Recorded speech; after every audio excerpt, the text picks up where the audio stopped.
woman, it's time to heal and feel, be real. You just gotta take your time, unwind and chill. Cause now it's time to love yourself. Build emotional and mental health. Cause black woman, it's time to heal and feel, be real. Hey y'all, welcome back to another episode of Black Women Healing Podcast. It is me, your co-host Donika and Myra. And we are so happy to have you all back. But wait just a second. Uh-oh. We need you all to subscribe to whatever you're listening to. If you're on the Spotify, notify, follow. Yes. If you are on the YouTube, subscribe, like, and comment. Apple, subscribe. Actually, on Apple, leave a rating. Yes. Right? We need those Yes. ratings. What else we got? TikTok. Follow, comment, repost, all the things. Yes. We even got a Facebook, y'all. Follow us on Facebook too.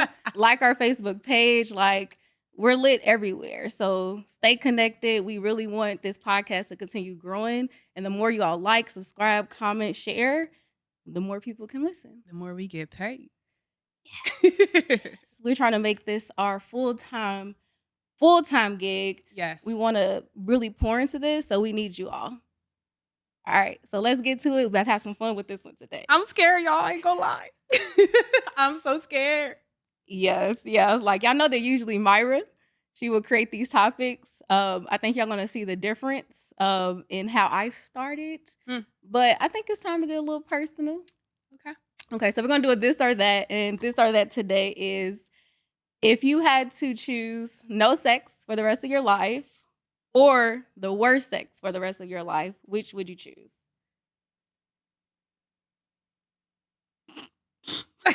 Did she really just ask It's me the that? eye blink. Well, I would have to say no sex. Mm. Wait, does that mean no solo sex?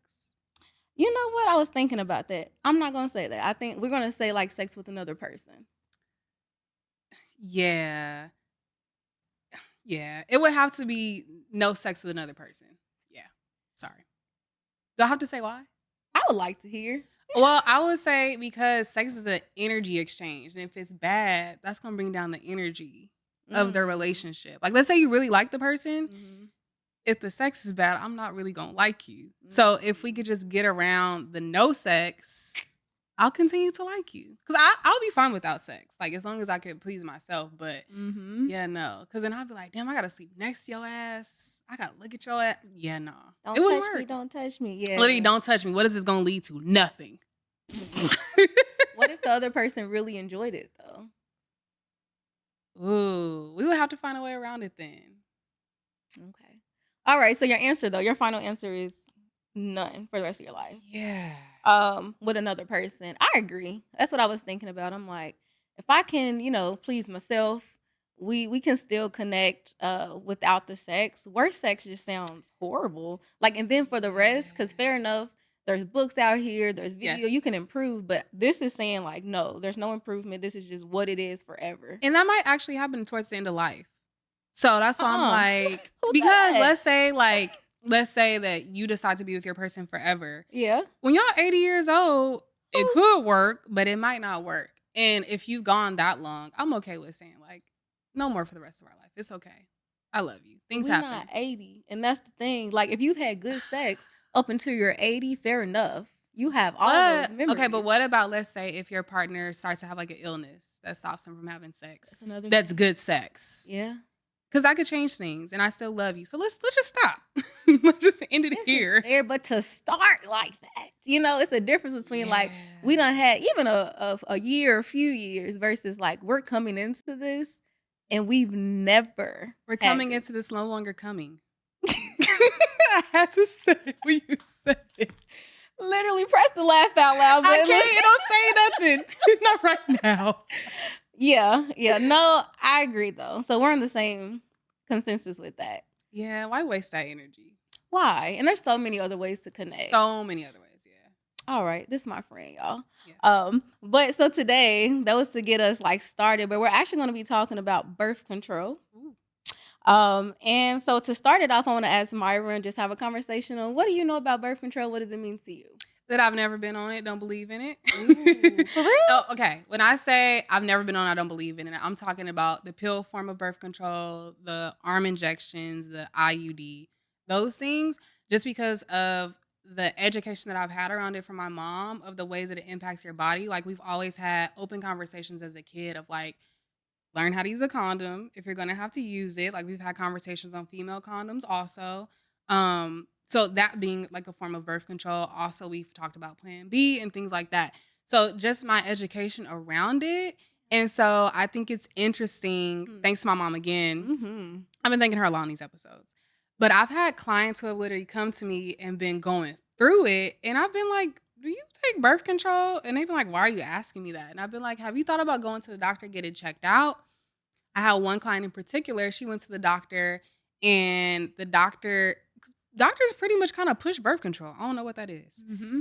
But the doctor Especially was on still, Black women. right. And the doctor was still pushing it. And she was like, you know what, I'm going to stop taking it. Do you know her whole life changed? Like she was no longer depressed, the anxiety she was struggling with. And she did further research into her birth control and found out that it's actually common for people that are on it. And so I say that to say, I didn't want it to alter my mood and me as a person. So I've never been on it. And that just hasn't been a thing for me. I've had friends who has been forced on them, grew up in a low-income neighborhood where it's very common that the men are often in gangs, the women are often pregnant young. Like most of the kids I grew up with were having sex in 6th grade. Very common. Ooh, 6th grade, that's like 10, 11. And then here go myself. Now looking back, I was so innocent being like, y'all doing what? What No, y'all for do? real. Oh my God, really? Right? But anyway, I say all that to say like birth control has always been like pushed into my community. And so I think that's why my mom has always had those conversations. But for me, it's always been something where I've been hyper aware of all of the ways it impacts you, none of the good. So that's why I've stayed away from it. My dad has tried to push it on me, but I think that's a male thing. That's interesting. Yeah. Yeah. Like when my dad found out I had a boyfriend, y'all keep in mind, this is my late 20s because he never met any of my other boyfriends. Mhm. He was like, so what do you think about birth control? I said, I don't think.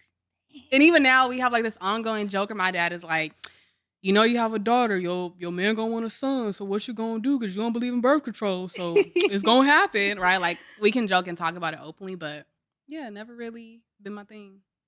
Wow.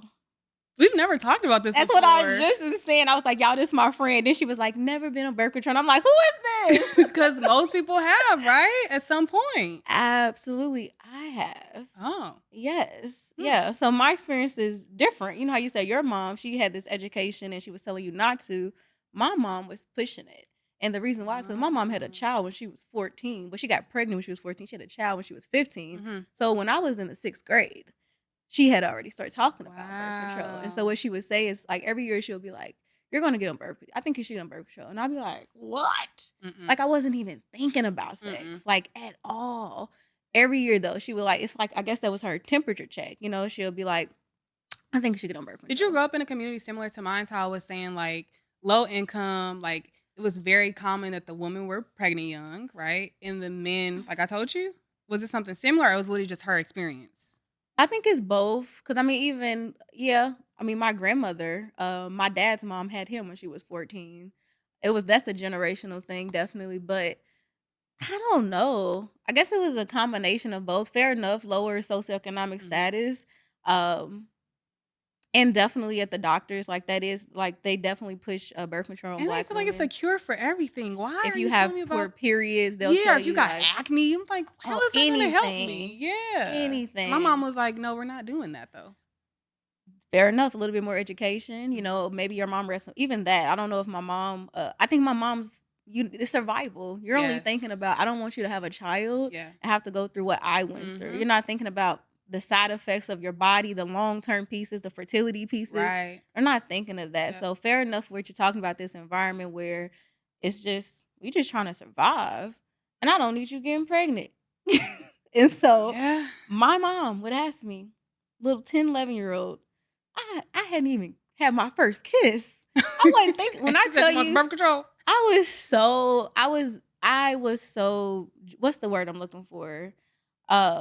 Innocent. Yeah. So jovial, innocent. Although it was happening around me. I did have a friend who had a baby when she was 14. She lived across the street. She was 2 years older than me. I was 12 when she got pregnant. I still wasn't thinking about it. I Yeah, can't like that was explain my it. life. Most of the people I grew up around, like even now, it's wild seeing like they have like a 20-year-old. And I'm like, a 20-year-old? How is this? Oh, yeah, I forgot when we were that young. And it also wasn't on my mind either. And that's very interesting that being so close to these people that we still were not in the same headspace as them, and that goes to show how individual we still are. Yes. Like, and because sometimes like, oh, who you hang around is who you are. No, I don't think that's true. I wasn't this girl pregnant, whole pregnant baby belly. You ain't even kissed nobody. Nope. Over here going over, having fun, doing her hair, playing still. You We need still help with the kids. No, for real. I watched the baby. Like, Right. still kids. Yeah. But I still was like, no, I wasn't thinking about that. I was having a good time. But I did get what my mom was saying. When I was younger, it was very uncomfortable. And then it almost sometimes felt accusatory. Like, you think I'm doing something? I'm not. Yeah. I'm not at all. But I get it. But I love the fact that your mom did have a little bit more education about it. She had a little bit more awareness and was able to walk you through other options. Yes. I ended up getting on birth control when I was like 17, 18. Okay. And that's when I was like, my mom, she asked me. I was like, you know what? That's how she knew. Like, okay, you probably about to do something. Okay. But even though she had kept asking me, I did appreciate at least knowing that I felt supported in that moment, and I didn't have to do it by myself. I didn't feel shamed or guilty or anything. So I got on birth control when I was like 17, 18, and I got on the pill. Okay. And I was on the pill for like maybe like 3 years.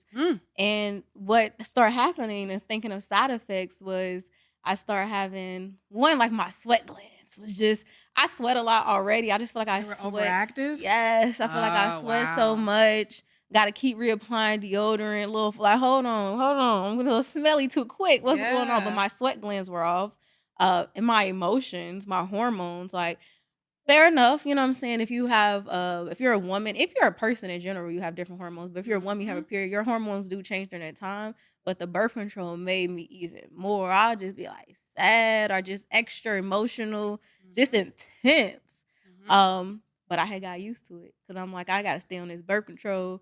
So even when I wasn't having sex, it just became a part of my life. You know what I'm saying? Just stay on this birth control so you don't even have to think about that.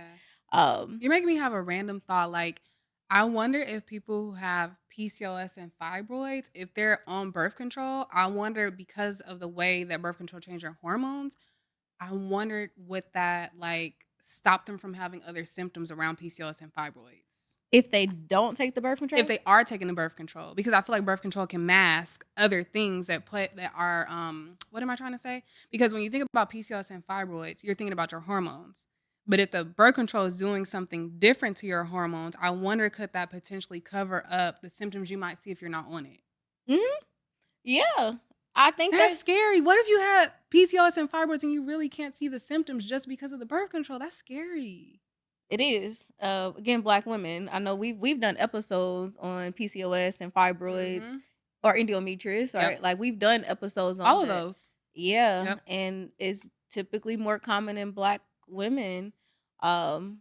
So yeah, the birth control is scary. And thinking of, because I was like, I want to talk about this, but I did a little research because I was like, like, where does birth control, who created this? Obviously white men, but who created this and where did this come from? And so when I was looking it up, I was on pbs.com, so that's my resource.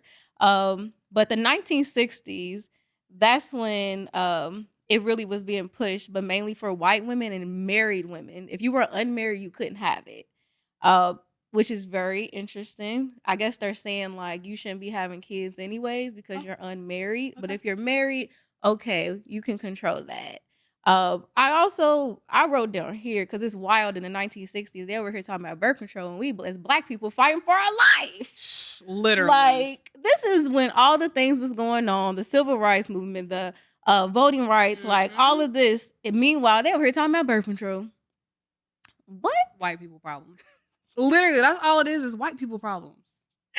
Don't get me wrong, because our communities definitely were procreating. Like, this is when, the families were 8, 10 kids, you know, my great, you know, they had the 8. Little basketball team. Yeah. 5 is the minimum back Mhm. then. 5 was the minimum. Yep. 8, all right, there you go. You're getting here. Yep. But I just think that's very interesting, like just the history of birth control. And then in the 1990s, that's when it was fully like considered safe and effective by the government, medical establishment, public, the FDA. The 1990s. I was born in 1993, right? You were born in 1994. Yep. And so just thinking of this history, it just makes me think, like, I don't think we needed it. Like, I don't know if we need birth control.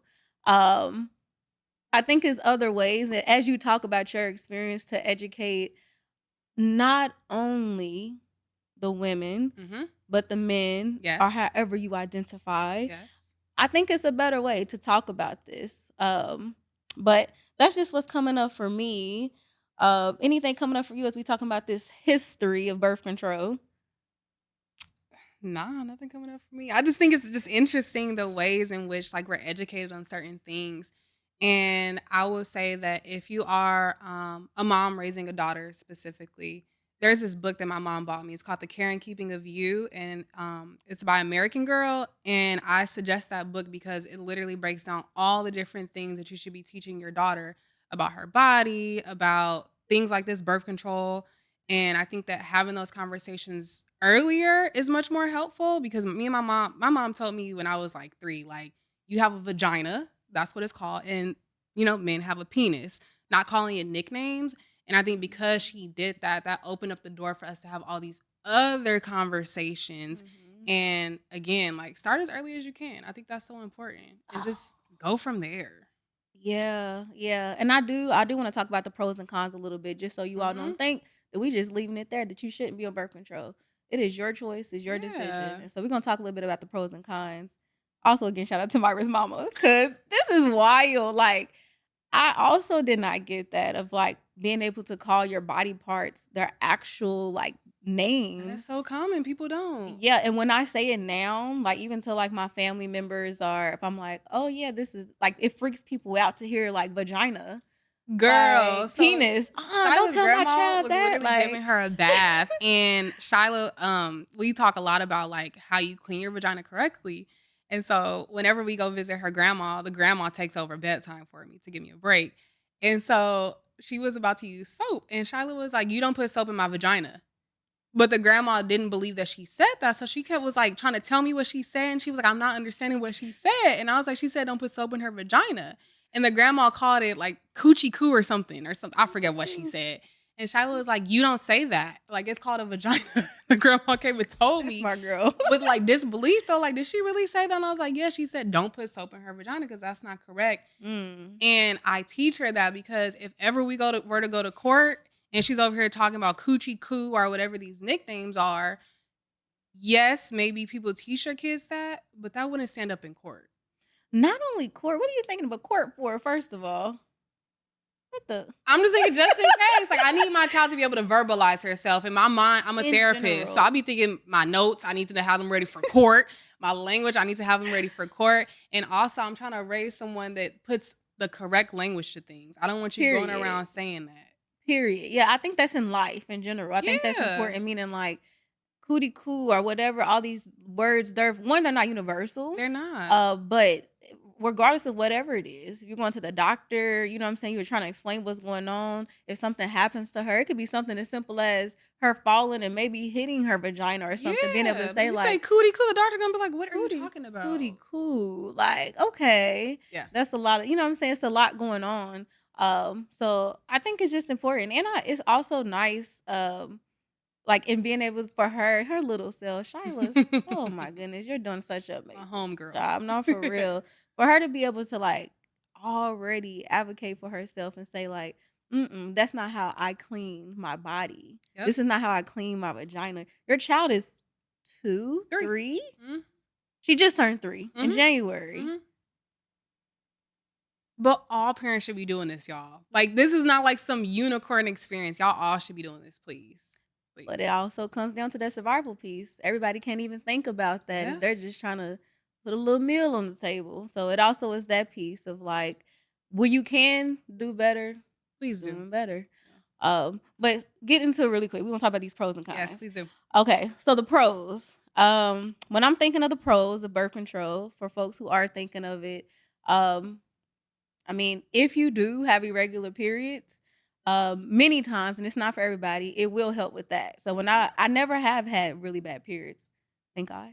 And so I didn't get cramps. I don't really get anything, but that period is gonna come exactly on the little birth control, like when I was taking the pills.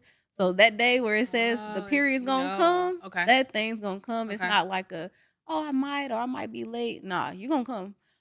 So I would say that's a pro. Okay. And knowing for sure. Fair enough. If you don't want to have children and you know you out here wilding and you're not using protection, Yeah. you might want to get on birth control.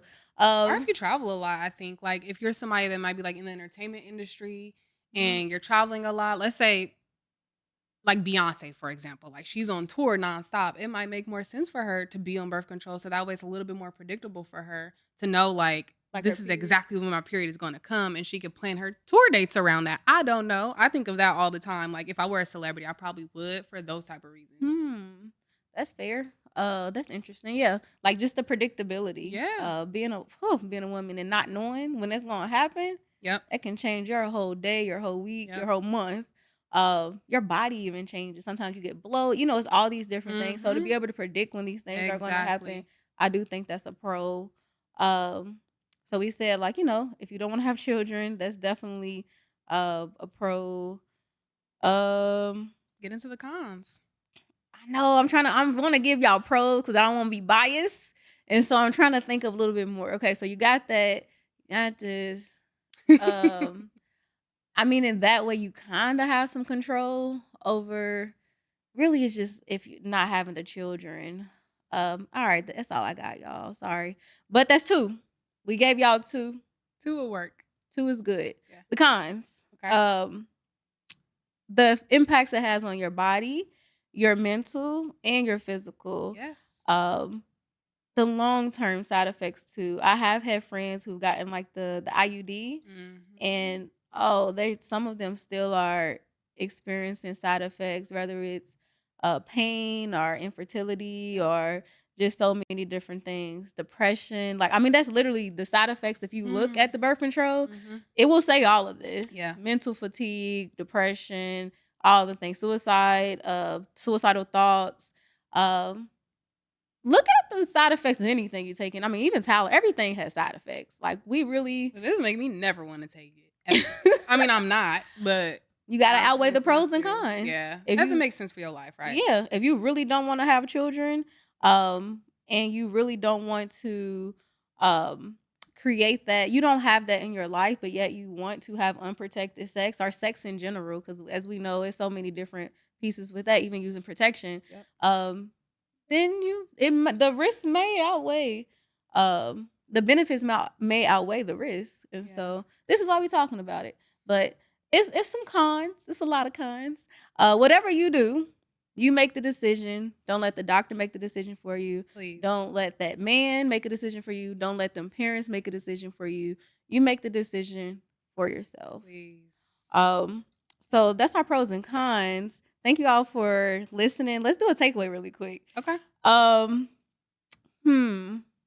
guess my takeaway is, when you know better, do better. So your mom, because of the information that she had, she was able to instill it in you. You've now taken it and tripled down on it. And now you've been able to instill it into your daughter because you know better, you're able to do better.